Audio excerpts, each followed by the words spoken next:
sa iyo, parang baliwala lang kahit may matay na Pilipino. Anong klase naman pa? Dahil nakabantay ang mga tao sa tsatsang iniimbento nyo para magmanatili kayong mas mahaba sa pwesto hanggang siguro umabot kay Sandro Marcos na siya naman ang uupo. Diyos ko! Gera na lang talaga ang huli niyong panlaban. Dahil pag nagkaroon ng gera, automatic walang eleksyon, ikaw pa rin ang mamumuno at yung mga sinasabi ng iyong kapatid na si Senator Amy, maging ang mga nakapalibot na demonyo sa'yo, mananatili sa pwesto. Pero yung mga kalaban nyo talaga na totoo, maging yung kaliwang grupo, yung bumaboy sa pamilya nyo, ngayon sila ang tahimik at kakampi mo na.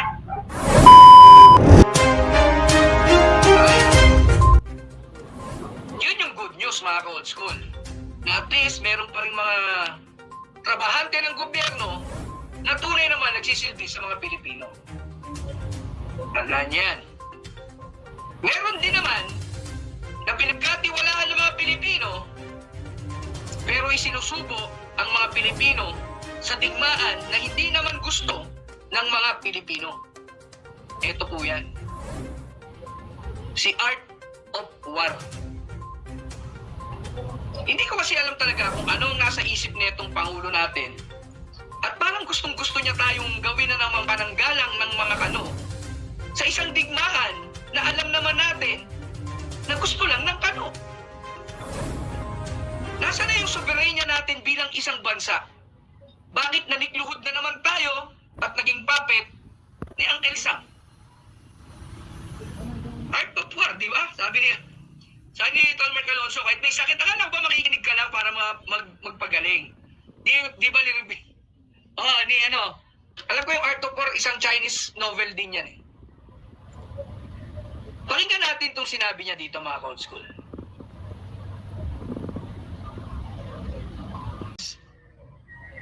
Ulitin natin. Okay, game ha? Okay. Kasi parang pinalalabas niya dito na kung mamatayan mo tayo, parang collateral damage, Art of War, parang ganyan. Diyos ko, ang ayaw yung dalawa ni PRRD. Si PRRD nung kausap niya ang China noon, wag lang may mamamatay sa aking sundalo.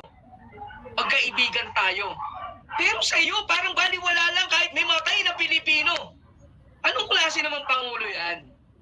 Consul Miss Butterfly, Noor Kasim, Tita Delta Queen, magandang gabi po.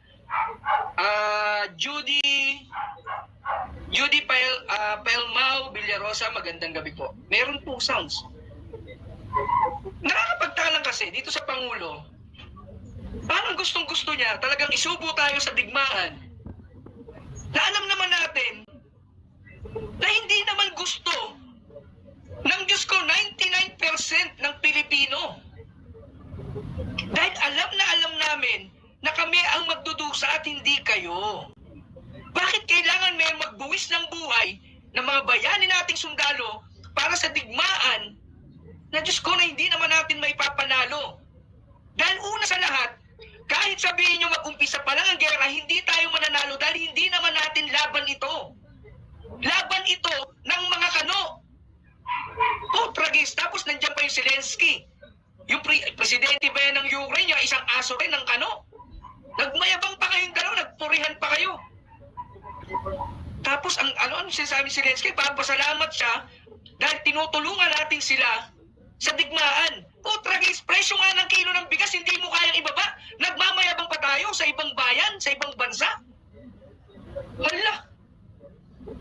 Consul Maki Banahera, hello, magandang gabi. Good morning sa inyo dyan. Walang problemang tumulong sa ibang bansa. Kung yung bansa natin ay maayos, may magandang gobyerno at may maayos na pamumuhay ang mga tao. Ang hilig natin pumasok, magpasikat sa ibang bansa, pero mismong mga Pilipino wala nang makain. Umiiyak na sa kahirapan. Tapos gusto mo pa kaming isubo sa gera? Yan na rin ba talaga ang last resources nyo? Dahil nakabantay ang mga tao sa tsatsang iniimbento nyo para magmanatili kayong mas mahaba sa pwesto hanggang siguro umabot kay Sandro Marcos na siya naman ang uupo. Diyos ko, Gera na lang talaga ang huli niyong panlaban.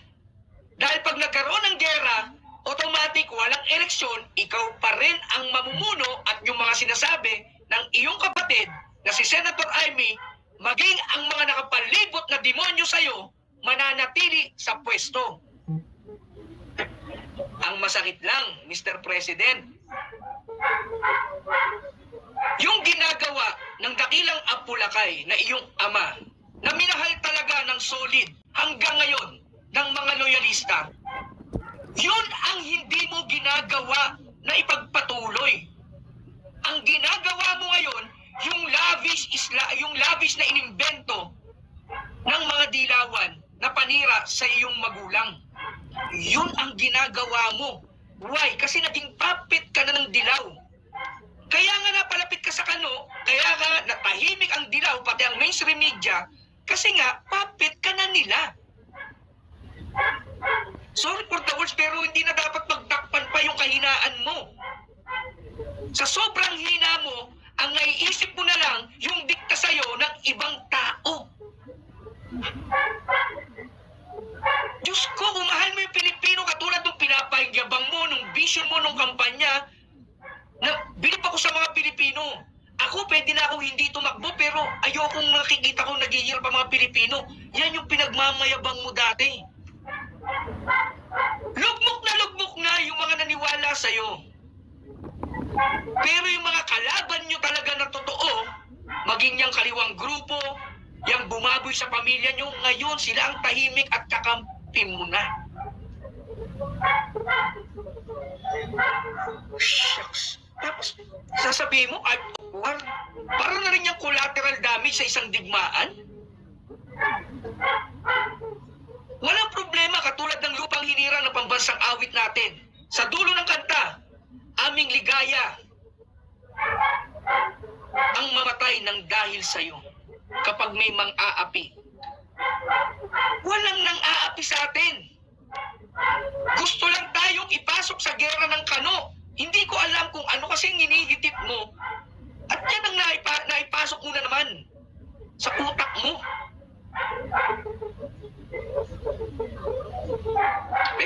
Eto mga coach school, may isa pa akong video. Tingnan niyo mga coach school kung ito ay maririnig niyo po. Talaga, Diyos ko. Tingnan niyo ito mga coach school ha. Naalala niyo yung sinasabi ko na ginamit na naman itong mga ungas na to ang ating mga bayaning mangingisda. Ayan o, the atin ito forays are part of the assertive transparency strategy of Project Myozu, crafted by the U.S. Office of Naval Intelligence through the Gordian Knot Center for National Security Innovation in Stanford University, led by ex-USAF Colonel Raymond Powell, a name you will see regularly interviewed on ANC and 24 Oras. You show and leading PCG spokesperson Commodore, ito yung parang parot na uto-uto din, buka ng bibig para sa promotion. Si Tarelias. Atin itos, exploit poor fisher folks. Totoo naman eh. Kaya nga di ba binara kayo nung isang mangingisda? Katulad mo, di ba yung sinasabi ko nga, yung si Pimentel, si Congressman Pimentel. Di ba? Gusto nyong sirain si Pangulong Duterte. Ang ginawa nyo po, di ba sa inyo, ganyan. Di ba sinagot kayo ng mangingisda? Nung Pangulo si PRRD, napakalaya nilang mangisda kahit saan dyan. Nawala lang yung kalayaan nilang mangisda etong taong 2024, nung biglang binawi ang 1+1 New Model Agreement ng administrasyon na ito sa China. Di ba? Tapos sasabihin ng mga bulag nyong taga-suporta na si PRRD ang may secret agreement. Paano naging secret? Eh sinabi niya yan noong 2019 sa kanyang SONA. Ibig sabihin pala yung mga bulag na nagpapanggap na loyalista, meron kayong memory gap o memory loss. Madali kayong makalimot, kaya madali kayong mauto ng mga dilawan na ngayon ay kakampi hindi naman sila kakampi. Sila nagpakahunyango dahil alam nila nakatangahan ang ginagawa na itong junior nyo, edi hindi na nila kailangan pang sirain ang administrasyon. Dahil sirang-sira na ito, dahil walang utang na loob, walang isang salita, at walang disposisyon, at walang matibay na polisiya para sa Pilipinas. Kaya nga mahal na mahal sila ngayon ni Trillanes. Consul Miss Butterfly Aquino II, mas malala ito kay Aquino. Diyos ko, kung hindi si Sara ang BP natin, matagal nang na-impeach si Bangag. Yes, isipin kaya natin, kung ang nangyari pala, ang Pangulo ngayon ay si BBM, tapos ang Vice President niya ay si Leni Robredo. Ano kaya ang nangyari ngayon kay BBM? Diba? Yung utak mo, pinaglaruan ka na ng asawa mong Araneta. Correct. Okay naman, pareho tayo nasa isip. When Sito open, idol, mahirap pabagsakin Marcos admin. Nasa kanya na lahat. Bakit ganyan, President? Hindi niya makontrol, tahimik lang siya, pinababayaan lang niya. Kasi tatlo sila. Pero mas makapangyarihan yung babae, kaya hindi niya talaga kaya kontrolin. Naku, magdadamay tayo kung mangyayari ang gera. Yes. Ako, Mr. President, wala pong problema sa akin magkagera. Sabi ko nga sa inyo, kung para sa bayan at kailangan ko nang ibuwis ang buhay ko, gagawin ko po. Pero isa lang pakiusap ko. Kung matutuloy man ang gera at ako'y makikipagpatayan para sa bayan ko, pwede ho ba lagyan niyo ako ng tali sa bewang, tapos sa bewang ko nakatali rin si Sandro, si Simon, tsaka si Vinny. Susugod kami. Yung mga ganon. Baka naman kasi, malamang, eto talaga, malamang sa alamang, pag pumutok ang gera, pinalipad mo na yung mga yan sa ibang bansa. Alam mo, si Apo Lakay kaya minahal ng mga tunay na loyalista dahil mahal niya ang mga Pilipino. Pero ikaw, hindi namin sa'yo nakita na pagtatanggol mo ang mga ordinaryong Pilipino na niniwala, sumuporta, nakipagbardagulan, nakipaglaban sa mga dilawan na minahal mo kami. Wala kang pakialam sa amin. Ang alam mo lang, pag pangit na yung imahe, maglalabas kayo ng pondo para ibagay na panlimos sa mga Pilipino. Pero yung makakatulong na sinasabi mo nung kampanya, yung slogan mong babangon tayong muli. Oo, bumangon talaga. Bumangon ang mga drug addict, drug lord, criminality. Bumangon yung mga oligarko na magnanakaw na hindi nagbabayad ng mga buwis. Sila ang pinabangon mo. Binangon mo ang dangal ng dilawan. Ganyan katindi ang mga achievement mo. Binangon mo na rin ang singil sa kuryente, ang singil sa tubig, ang pagtaas ng presyo ng mga smuggler, ng mga hooker, lahat ng mga businessman, inangat mo sila, bangon na bangon. Yung pala yung sinasabi mo sa iyong mga advertisement nung kampanya. Tanggalin mo na yung sama-sama tayong babangon muli. Dapat pala nung sinasabi mo sama-sama tayong babangon muli, kasama mo lahat ng oligarko, mga kriminal, mga smuggler, mga magnanakaw sa bayan. Sayang yung pangalawang pagkakataon na ibinigay sa iyo ng ordinaryong Pilipino. Kung matapos mo ng termino mo, at least, alam din ng kabataan ngayon na sablay ang anak ni Apo Lakay.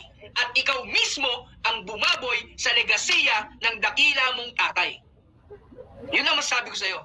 Bakit ako galit? Kasi mahal ko si Apo Lakay. Pero ikaw, yung karagis mabaging langit. Kaya lang kita sinuportahan dahil nandun si BP Inday Sara. At alam yan ng mga nagtatanggol mong mga vlogger. Hindi ko kailanman sinabing loyalista ako. Ako ay pure-blooded DDS. Kaya never ako nagtaksil sa inyo. Pero ikaw, nagtaksil ka sa tatay mo. Sabi ni Makmak, handa daw siya mag-ira. Hambog, ginamon ko nga. Black agad ako. Journalist Sebastian, si Makmak kasi bayad yan. Mga tulad yan ni Kalbo, ni Kap Ninyo. Yan, mga yan, mga totoong aso yan. Atakdog yan. Orlando Bautista in the first place, dilawan ang may gusto ng gera. Yes, lahat naman sila ligtas pag nagkagera. Ganyan naman ang gagawin ng mga yan. Susulsulan, dahil nga uto-uto, kapit, susulsulan nila. Maganda yung ginagawa mo. Para yan, poging-pogi ka dito. Hay na hay. Higagera tayo. Patayin lahat ng mga Pilipinong kokontra. Di ba? Ulitin ko, walang masamang mamatay para sa bayan. Kung ito ang magiging daan para sa kapayapaan. Pero kung kami lalaban sa isang digmaan na hindi naman paglalaban ng mga Pilipino at Pilipinas, kundi sa utos lang ni Uncle Sam, katulad lang tayo ng Ukraine at Israel. World War. Sino ba ang nag-ano sa atin sa mga World War I, World War II? Di ba? Dahil sa presensya ng mga Kano, Pilipino ang maraming namatay. Ginagawa ng mga Kano na battleground ang Pilipinas habang sila pakuya-kuya-kuy lang sa White House.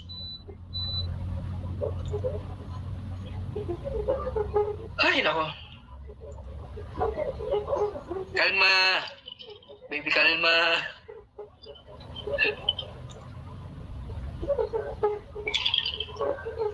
Coach Miss Butterfly, pero kawawa ang mga ututo ng mga vloggers, walang support yan sa demonyong amo nila. Actually, hindi sila nakakaawa. Kasi naman talaga tingin sa kanila ng uto-uto. Sabi nga, di ba, pag uto-uto yung nasa itaas, lahat yan uto-uto pababa. Journalist Sebastian, pag natuloy ang gera, unahin ko ang Tumblr vlogger. Ako, hindi. Ako si Tamba lang, isa lang. Isang ganun lang. Bago ako matsugi. Ganun, parang ganun. Gera, di ba? Ayan Para sa magigiting na yung mga so-called na mga kaibigan ko rin na mga dati nating ka-old school na sila raw ay ready mag-armas para ipagtanggol ang ating bayan. Okay. Itanong ko lang sa inyo. Tingnan nyo to. Gusto nyo bang mangyari sa atin din to? Parang ang tingin nyo sa ating mga bayaning sundalo, bayaning pulis o mga men in uniform, mga taong bakal na hindi tinatabda ng bala. At higit sa lahat, walang pakiramdam at walang pamilya. Ukraine-Russia war, halos kalahating milyon na ang namamatay. Both side mga ka-old school. Sino ba ang may gusto ng gera na yan? Gusto ba nilang pareho yan? Hindi. Gusto yan ng mga Kano. May namatay ba sa Kano? Wala. Nasaan ang gera? Nasa US ba? Wala. Nasa Russia at nasa Ukraine. Doon sila nagbobombahan, doon sila nagpapatayan sa sulsul ng Kano. Pero habang ang Kano, habang sinusulsulan nila, sila doon nagpapaypay ng pera. Nagtatawanan dahil may mga nauuto na naman sila. Ganyan din ang mangyayari sa atin. Katulad sa Israel. Sa sulsul ng Kano, nakipaggera. Ano nangyari? Ultimo mga bata, ospital na bobomba na ng digmaang walang saysay at walang kapanalunan kahit sino ang bansa. Walang nananalo sa gera. Ang nananalo lang sa gera ay ang bansa ng mga Kano. Kung yan hindi pa rin naiintindihan ng mga magmamagaling na mga supporter ng administrasyon na ito na mag-aarmas daw sila, kapal naman ang mukha nyo. Sa katangahan ng Pangulo nyo, biruin nyo, mas maraming Pilipino ang mamamatay dahil sa inyo?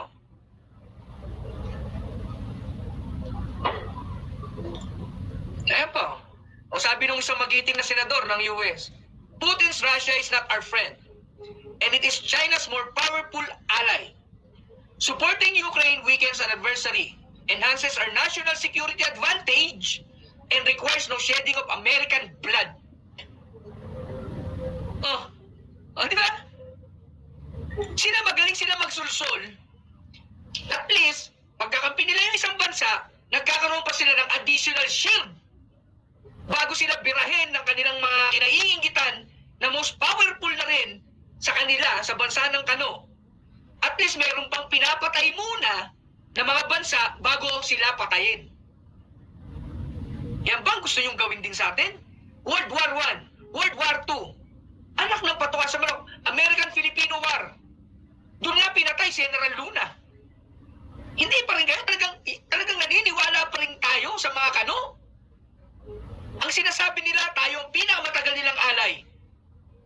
Bakit yung bumomba sa kanilang Japan? Bakit yun ang tinulungan nilang makabangon kesa sa atin? Bakit hanggang ngayon third world country tayo? Yan ang hirap sa atin, masyado tayong matatalino. Himod puwet sa mga kano. Baka nakakalimutan nyo, nung panahon ni PRRD, bumibili tayo ng armas, hindi nila tayo pinagbentahan. Bago nila tayo pagbentahan, may rules pa, may condition. Hindi pwedeng gamitin sa pagsugpo ng kriminalidad. Ano yung ganun lang. Eh sana, hindi gumawa tayo ng sementong baril na hindi pumuputok. Ito pa, isang maganda, naalala ko lang ngayon, biglaan. Baka nakakalimutan ng magigiting ng mga ungas na mga naniniwala sa administrasyon na to. Noong panahon ng COVID at kailangan natin ng gamot, binigyan ba tayo ng bansa ng Di ba? Sino pinagbilan nila? Kahit na bumibili tayo, hindi nila tayo pinagbilan. Hanggang hindi na bibili o hindi na pagbibilan yung mga mayayamang bansa sa buong mundo. Di ba hinuli nila tayo? Pero sino ang nagbigay sa atin? China. Oh. Kaya mga bobo lang yung mga naniniwala na kaaway natin ng mga China o Chinese. Chino. Eh kung aaway natin yan, paalisin na rin natin dito ang SM, ang Robinson, ang Jollibee. Eh puro i-check yan eh. Meron ba ditong investor ang Ko, puro na lang kayo Ano ba naman talaga, buhay? Okay lang sana kung dito pa sila. Ako tatakbo yung mga yan. Ang unahin ko yung babaeng Tarsier. Oo, kasi hindi naman sa akin pwede yun. Akin na lang si Tamba. Dominadoras, magandang gabi po. Wala pa nga tayo magagandang equipment na pandigma, tapos gusto nila gera. Pero yun nyo, naglagay siya ng EDCA. Nakatutok yan sa Taiwan. Ibig sabihin, lalaban tayo para sa ibang bansa. Samantalang tayo, hindi natin kaya pagtanggol yung sarili nating bansa. Nori Kasim, yung bag vlogger kasamang family niya. Ano mauno? Journalist Sebastian, kasi hindi yan sasali, wala namang balls ang vlogger nila. Excuse. Matapang lang yan sila pag personal. Pag personal, manginginig yan. Sa salita lang yan malakas at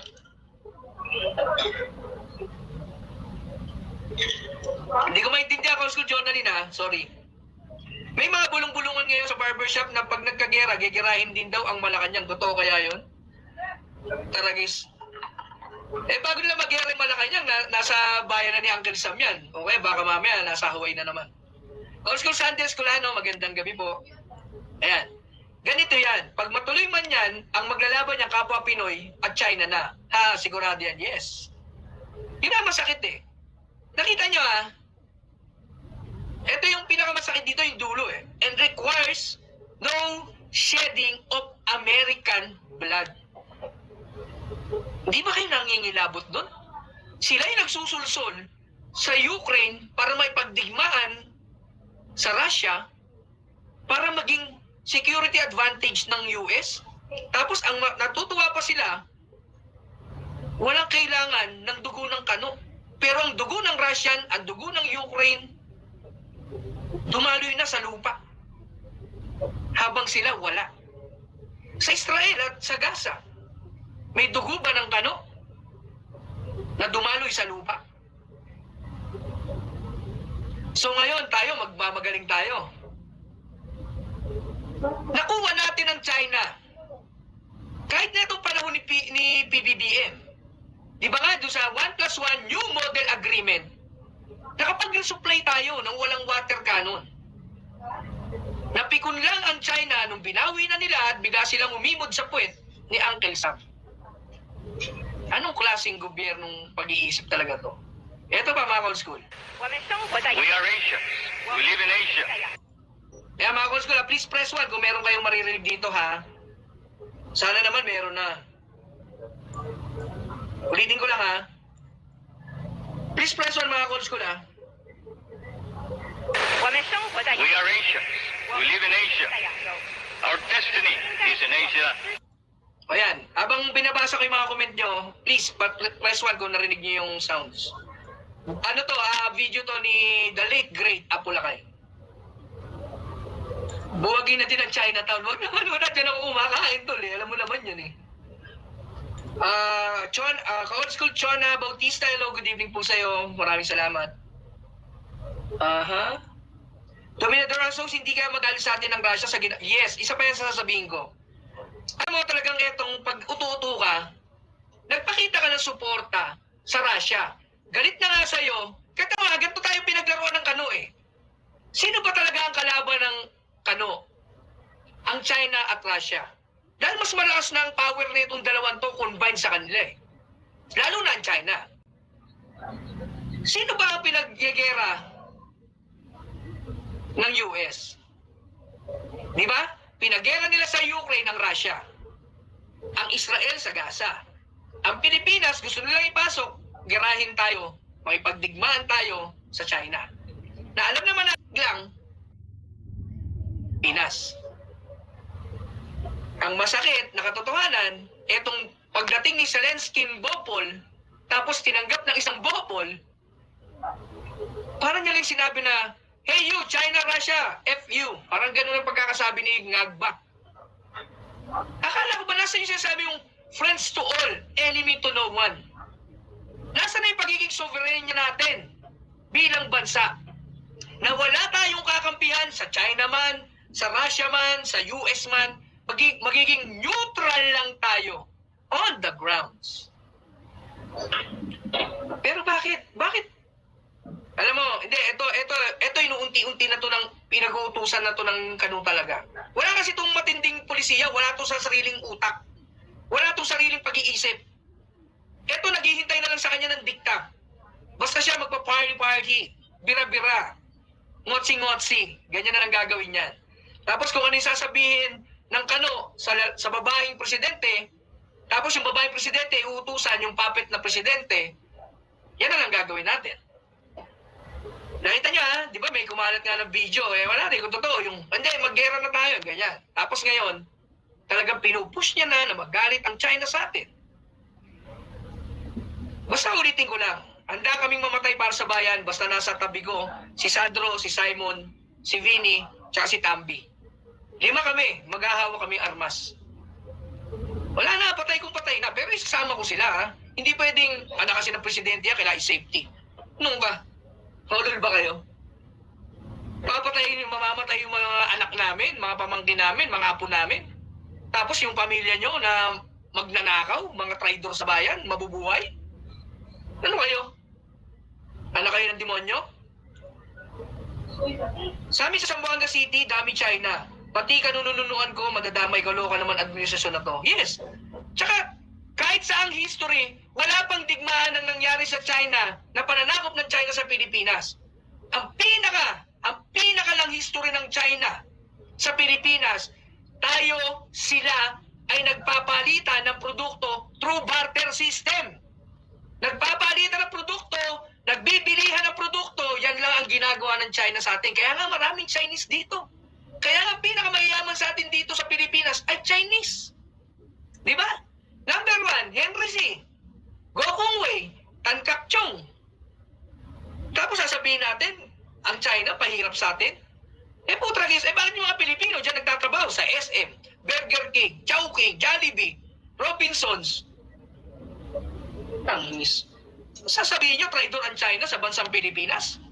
Dahil lang sa isang island na hindi naman ang Duterte ang nagbenta, kundi ang mga Aquino at si Trillanes?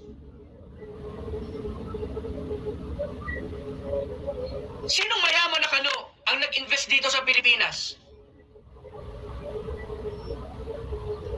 Yan ang hirap sa inyo. Puro tayo nagbububunga. Infantry, kulang tayo. Equipment, kulang pa rin tayo. War vehicle, ship planes, etc. Wala din tayo niyan. So ano gagamitin natin panlaban? Lakas ng loob. Puso! Sabi nga, di ba? Laban Pilipinas! Puso! Puro puso. Putang nagis na puso yan. Di pa tangin sa puso yung bangag na yan. Sabi ni Noel, magbintang yung mga bobo at bangag ang Marcos Jr. nga. Akala nila ang gera ay suntukan lang. Kaya pati si Pacquiao gusto rin ng gera.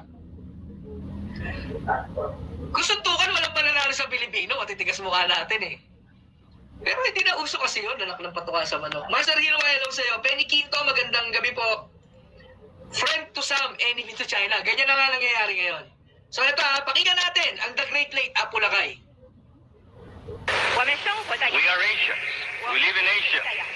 Our destiny is in Asia, and our thoughts and policies must be remodeled in accordance with these unchangeable facts. O, ayan, ulitin natin. We are Asians. We live in Asia.